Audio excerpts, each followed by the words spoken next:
అన్న నేను last time fasting ఉన్నా అన్న, నాకు మంచిగా జరిగింది. సో అందుకే ఈ ఇయర్ కూడా నేను ఫాస్టింగ్ ఉంటున్నాను, దీక్షలో ఉన్నా. అంటే ఇప్పుడున్న యూత్‌కి భవానీ మాల ఎందుకు ఏసుకుంటారో తెలవదు కదన్న. వాళ్ళకేం చెప్తారు మీరు? అన్న గో అన్న 9 డేస్ మంచిగా ఉంటే అంత మంచిగా అవుతుంది అన్న. అంత నిష్టంగా ఉండాలి, నీట్ అండ్ క్లీన్ ఉండాలి, అప్పుడు అంతా మంచిగా అవుతుంది అన్న. అన్న మీరు గణపతిని కూర్చోబెట్టడం జరుగుతుందా అన్న? గణేషుని మేము ప్రీవియస్గా పెడుతుండే అన్న. ఇప్పుడు ఏమైపోయిందంటే మన ఒక యూనిటీ దెబ్బతింటుంది. మన హిందువుల యొక్క యూనిటీ అనేది చాలా దెబ్బతింటుంది. దానివల్ల మేము ఏం చేసినామంటే మేమంతలో మేమే అందరం మా యూత్ మెంబర్స్ అందరం డిసైడ్ అయ్యి గణేషుని పెట్టొద్దు, ఎందుకంటే గల్లీకి 2-3 అయిపోయినాయి అన్న. సో దానివల్ల ఏమవుతుందంటే మన మధ్యలో ఉన్న యూనిటీ అనేది చాలా డిస్టర్బ్ అయిపోయి డైవర్ట్ అయిపోతుంది. దానివల్ల కొంచెం ఇబ్బంది అవుతుంది అని మేము ఏం చేసినాం, సరే అట్లా వద్దు అవి దుర్గామాత పెడితే అందరం అందరికీ వస్తారు కదా, గల్లీకి 2 గణేషులు అయినాయి కదా, అక్కడ మనం పార్టిసిపేట్ చేద్దాం.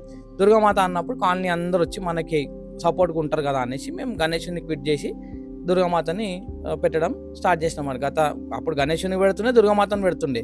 సో గణేషుని టైంలో ఏమవుతుందంటే డివైడ్ అయిపోతారు అందరు. అట్లాంటి సిచ్యువేషన్ రావద్దు అనేసి మేము గణేషుని స్టాప్ చేసి దుర్గామాత అనేది కంటిన్యూ చేసినాం.